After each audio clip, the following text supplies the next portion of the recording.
There are plenty of videos out there that give the same generic advice. Yes, we know it's hot. Yes, we know the traffic is bad. And yes, we know there's no state income tax. But today, we're diving into the things I really wish I knew before moving here. Stuff that no one tells you until it's too late. First, not all neighborhoods are created equal. One of the biggest mistakes people make when moving to Dallas is assuming that every suburb is basically the same, just different versions of the same place with slightly different names. But that's just not true.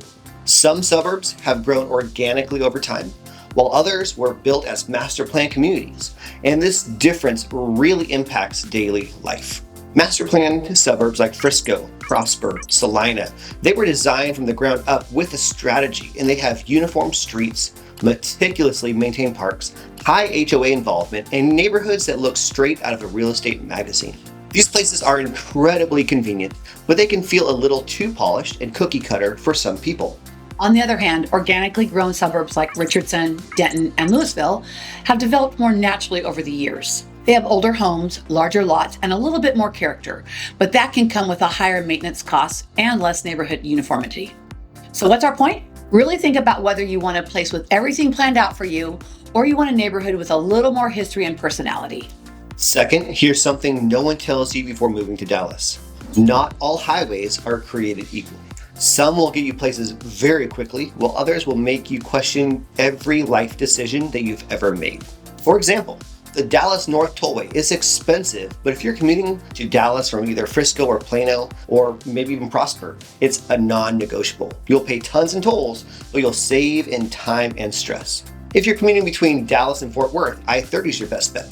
Avoid taking side routes through Arlington unless you absolutely have to. And then the number one highway to avoid at all costs is I-35. If you live in Louisville or Denton, you need to plan your day around this highway. Traffic here can turn a 25-minute drive into an hour-long nightmare. They are doing construction on it, and it will widen to a 5-lane highway for another several miles, but it probably won't ever recover from its current reputation. Same with 635. It doesn't matter what time of day it is, this highway is never truly traffic-free. So if you're up for house hunting, pull up Google Maps before you decide on a location, plug in your commute during rush hour, and see what it really looks like. You will thank us later. Okay, third, the north-south divide of Dallas. There's an unspoken divide in Dallas, with I-30 being the dividing line. North Dallas, which would include Plano, Frisco, McKinney, etc., is newer, wealthier, and has better schools. But it's also more expensive and feels a little more suburban and corporate. South Dallas, which would include Oak Cliff, Cedar Hill, Duncanville, etc., has a ton of culture, more affordable homes, and some really good local food. But schools can be hit or miss, and some areas struggle with crime and infrastructure. People who move to Dallas usually don't consider living south of I-30 because they've only heard about the northern suburbs. But if you're looking for more bang for your buck and authentic local culture, do not write off southern Dallas too quickly. There are definitely some up-and-coming areas south of 30. Fourth, your electric bill will be wildly unpredictable. Unlike most states, Texas has a deregulated electricity market, which means you choose your electricity provider. Sounds great, right? Well, here's the catch. If you don't pick the right plan, you could end up paying triple for what your neighbor pays. Fixed rate plans are usually better because they lock in your rate and protect you from seasonal price spikes. Variable rate plans may seem cheaper at first, but your bill could skyrocket during the summer when everyone is cranking on their AC or their pools.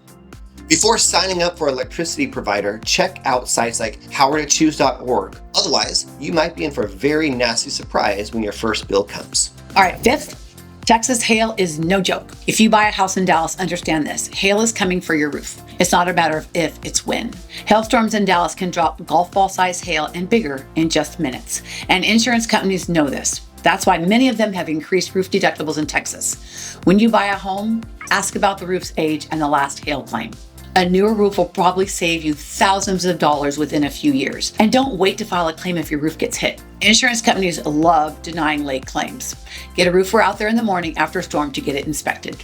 Sixth, don't go downtown for the best Tex-Mex. The best Tex-Mex in Dallas will not be found in trendy areas like Uptown or Deep Ellum. In those places, you're just paying for the real estate, not quality food. There are tons of great Tex-Mex places, so we could mention a dozen, but the point is, don't get fooled into thinking that more expensive is better. Places like Mariano's, E-Bar, Las Palmas are essential visits if you're wanting great Tex-Mex, and none of them force you to break the bank. And since everyone judges Tex-Mex by their fajitas, go to Papacitas if you want the best there is. 7. Everyone tells you that property taxes are high, but they don't really explain how brutal they are. Texas has some of the highest property taxes in the country, and in some parts of Dallas, you're looking at 2.3% or higher. That means on a $500,000 home, you're paying over $11,500 per year in property taxes. Newer suburbs tend to have even higher rates because they need to fund new schools, roads, and infrastructure. So before buying a home, check the exact property tax rate for that neighborhood. You might find a nearly identical home with a way lower tax bill just a few streets over. This is also why it's so important to get your homestead exemption. I can't tell you how many people I have met who lived in Dallas for years and never filed their homestead exemption. These are people that could have been saving $5,000 or more a year by filing, but either didn't know what it was or just never got around to doing it. Not every state has a homestead exemption, so if you're new to Texas, you may be confused. But any good real estate agent should be telling you exactly how to get it done. And if you haven't done it, it can be retroactive for 2 years.